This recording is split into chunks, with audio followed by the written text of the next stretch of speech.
Welcome to the LumiCast, your premier gateway to the universe of limitless photo editing. Dive into the galaxy of Luminar software and the dynamic world of AI photo editing. Join us weekly for a burst of creativity and the drive to transform your photos with confidence and skill. Broadcasting directly from Clever Photographer headquarters, it's time to welcome your hosts, Jakub and Holly Linton.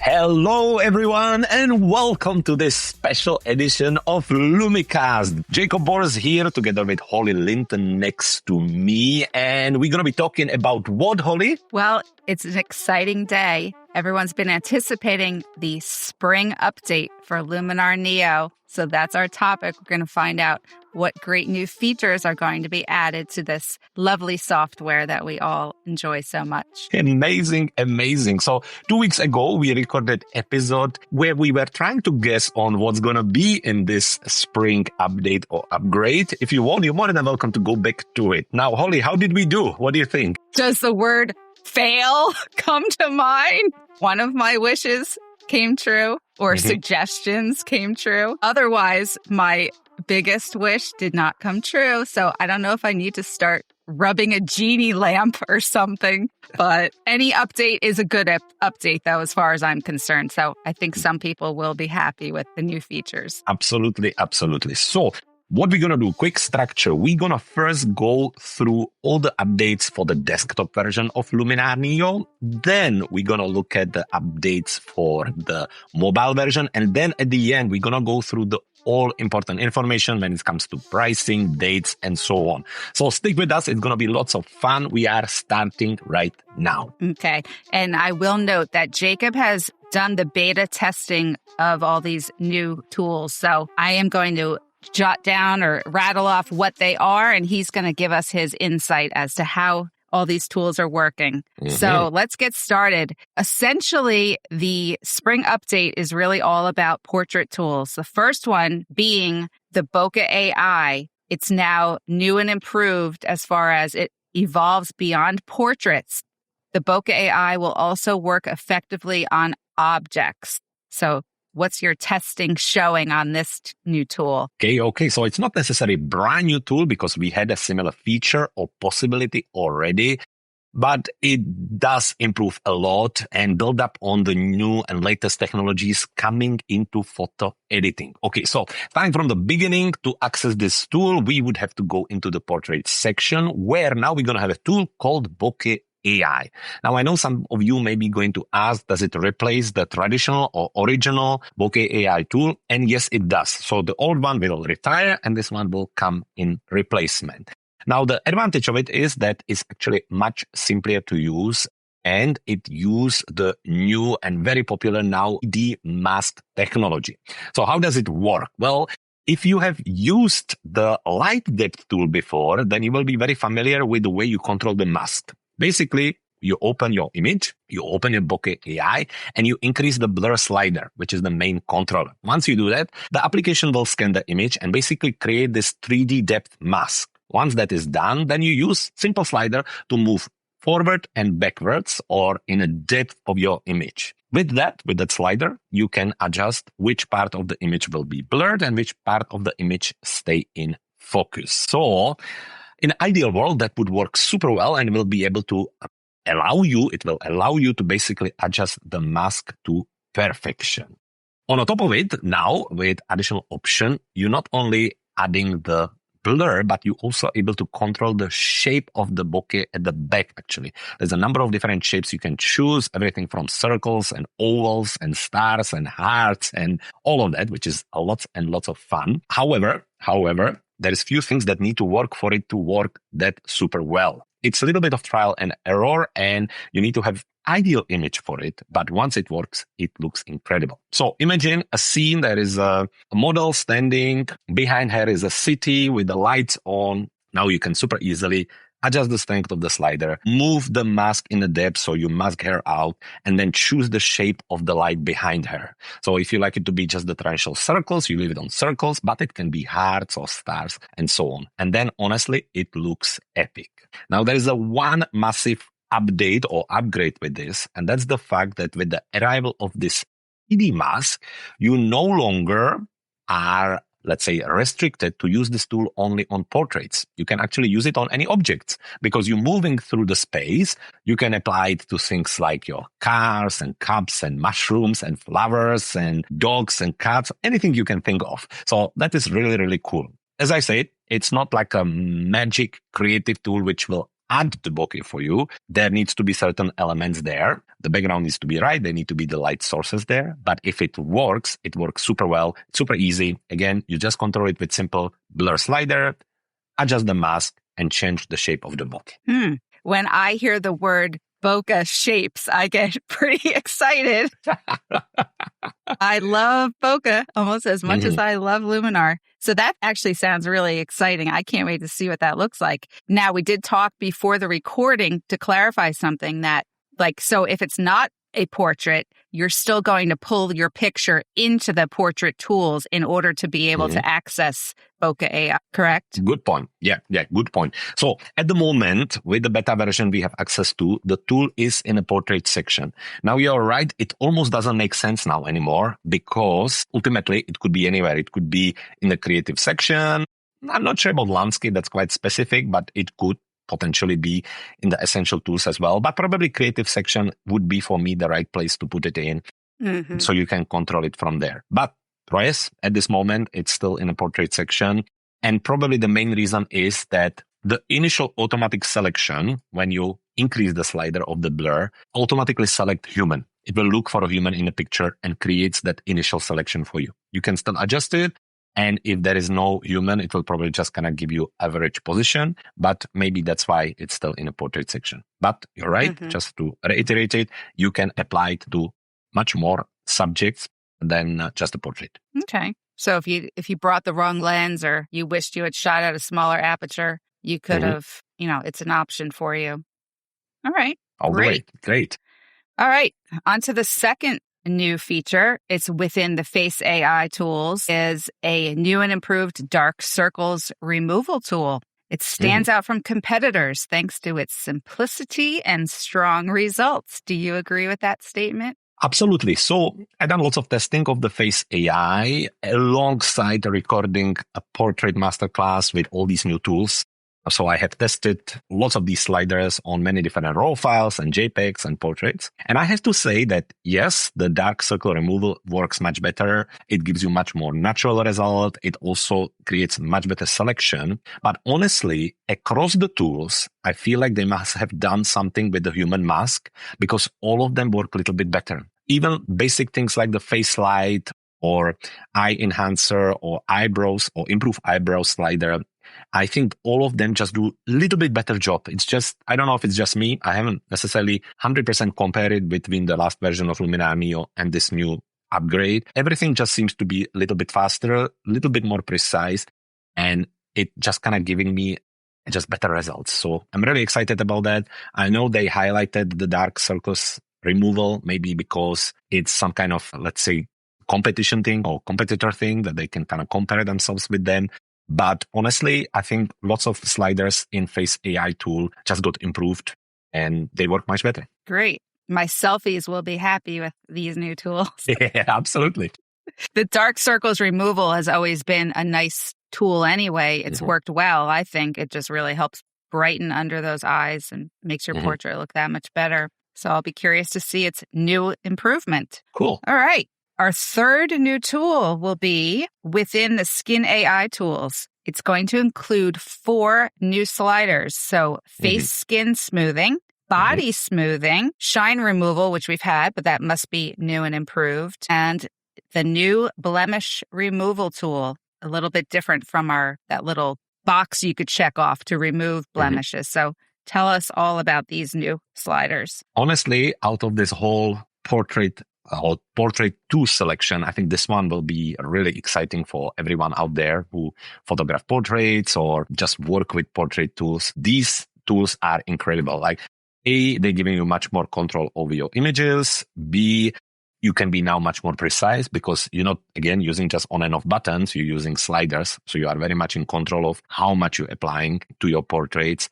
And the fact that now you can not only smooth the face, but also the body is incredible. So I, again, tested it on number of images, everything from just a face or people like in a swimsuit, where obviously you can see lots of skin, and it works amazingly well. The mask is great. The result is super natural. It's no more like this Instagram, TikTok, smooth to death result. No, even when you increase it all the way to 100, well, yes, it smooths you a lot, but the texture of the skin remain and it's great. Same for the body. Now the shine removal, you're right. In past, it would remove shine from your face, but now it actually applies to the entire body, including the face, which is great as well. You know, when you have these kind of heat maps from the light or maybe from the sun, this is great to either remove them or minimize them. And finally, the blemish removal works super well because, again, it's that full slider up to 100%, and you can really adjust how much you want to keep or how much you want to remove. So it's no more this kind of hidden maze.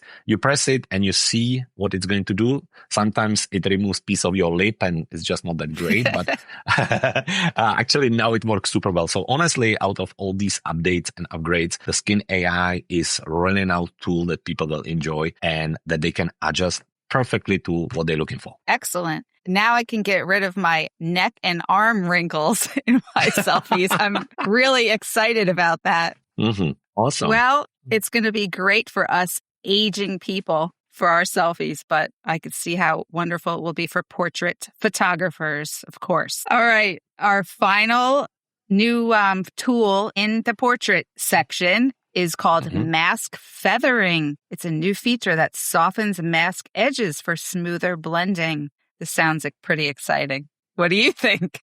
I have a good news for you.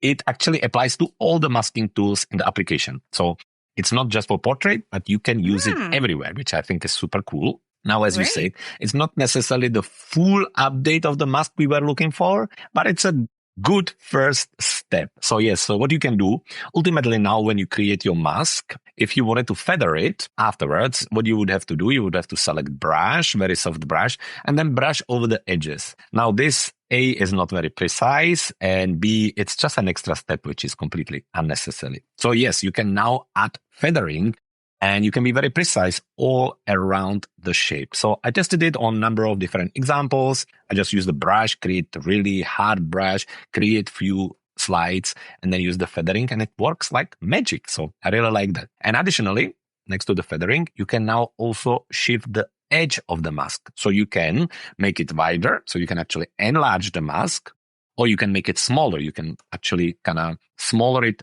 inwards, if it kind of makes sense. So imagine circle. When you shift the shift edge towards the right, the circle becomes bigger. And when you shift it towards the left, it becomes smaller until it's almost a dot. So I think those two together are really, really handy. You know, sometimes when you make a selection of something and maybe that selection is great, but it's kind of cutting a little bit edges of maybe the face or maybe the human or maybe the subject, you can now shift the edge just maybe 1 pixel or 2 pixels down, and that will give you perfect selection. So I think these two adjustments and upgrades are not necessarily life-changing, but it will save us a lot of time and it will add to the toolkit of precision in Luminar NEO. Mm-hmm. Is it a little bit like you're giving a little bit of a shape to the brush? Yes, like in a way. It's not just the circle now. You're saying you can kind of have a few degrees of bending it a little bit? It's more, I think these two sliders are generally more built for once you finish your mask, once you have selected everything. So regardless if you use brush and linear gradient or radial gradient or anything else, once you're done, then you can additionally adjust it with these two sliders. So it's not necessarily focusing just on brush. It's focusing on mask in overall, which you can then adjust with these two. So so it's really a blending brush. Would you consider it that? Okay. Yeah, probably something like that. Well, I'm sure you're probably going to make a video about it, so we'll have to see that in action. Absolutely, absolutely. So the video should be available already at the time of this podcast airing anyway. So if you are looking for a visual explanation of this and you are in front of your computer or phone, head to Clever Photographer YouTube channel. Okay, well, we're halfway through. We're going to take a short commercial break. We'll be right back. If you like the sound of the new portrait tools coming to Luminar NEO, this is worth checking out. Because while the tools are getting better, Face AI, Skin AI, the new depth-based Bokeh, the real difference still comes from how you use them together. That's exactly what is the brand new Portrait Masterclass for Luminar NEO focus on. It's a simple, step-by-step workflow to help you edit portraits that look natural, clean, and professional, without overdoing it. And right now, during pre-sale, it also includes 2 preset packs, 25 portrait LUTs, and a bonus mobile course. So if you want to get the most out of the new tools from day one, you can find all the details at cleverphotographer.com. And we're back. Let's talk a little bit more about this great spring update. We're moving on to the mobile app updates. And funnily enough, we're not calling it Luminar Mobile anymore. It's just going to be called Luminar. So as to how we'll specify, this could end up getting confusing, but we're just going to keep saying mobile for today's purposes. So what's going to be new in the mobile app, Jacob? Cool. So I don't know if we mentioned it, but just to make sure and make it clear, the number or the version number for the spring upgrade is 1.27. And the number for the Luminar mobile app is 3.5. So the version 3.5 will come with some cool updates and upgrades. However, they will not be surprise to you because we just talk about most of them right now. So basically, just very quickly, what you will be able to do on the app and what you will be able to start on the app and then continue on the desktop. So the Bokeh AI we just talked about, where you are able to adjust the bokeh and use that D-depth mask will be there. You will also be able to change the shape there. I already mentioned that you will be able to change it between circle, ellipse, hexagon, heart, star, and ring, which is really cool. And equally, just like on the desktop, you will be able to apply this tool to things like your pets, cars, flowers, mushrooms, gifts, whatever you can think of. So that is on the mobile app.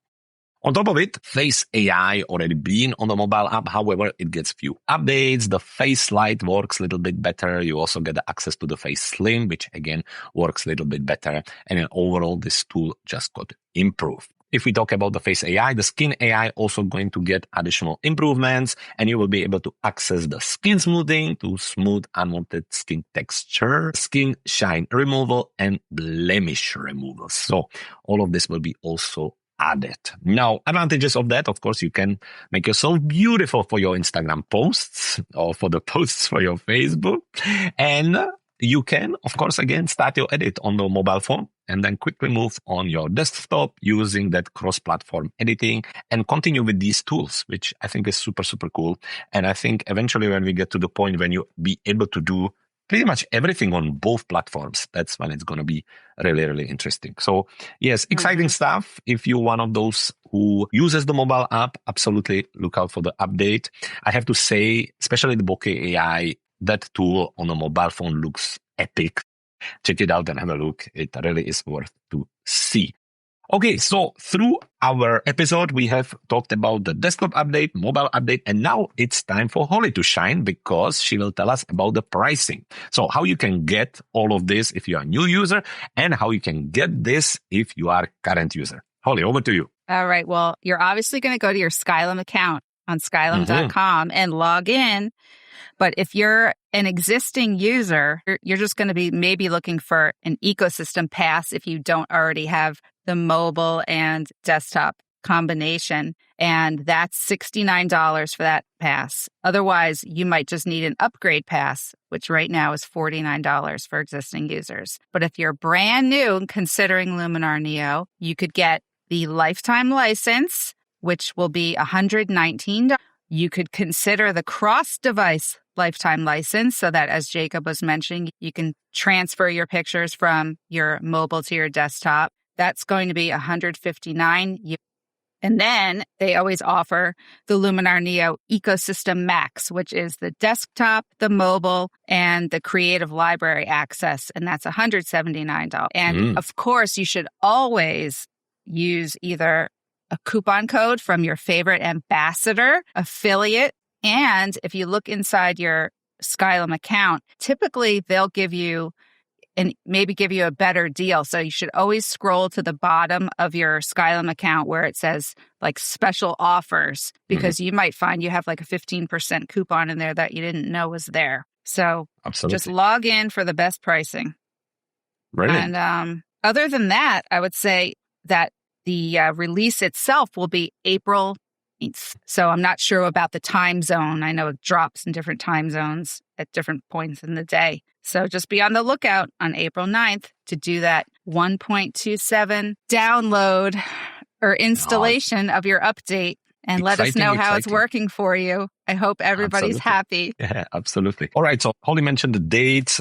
On that 9th, you know how it goes. Depends where you are on the world. It may be in the morning, maybe in the afternoon, maybe in the evening, but it should be delivered then. Keep an eye on YouTube, on Clever Photographer YouTube, where again, I'm going to be doing individual tutorials for each of these new updates and tools to make sure that you're working with the latest information. And one more time, a reminder that up to the upgrade on you can purchase my brand new portrait photo editing masterclass. Now, what's included if you buy it now until the 9th is the masterclass for portrait editing. You also get a mobile course with 5 videos on how to edit portraits on a mobile version of Luminar.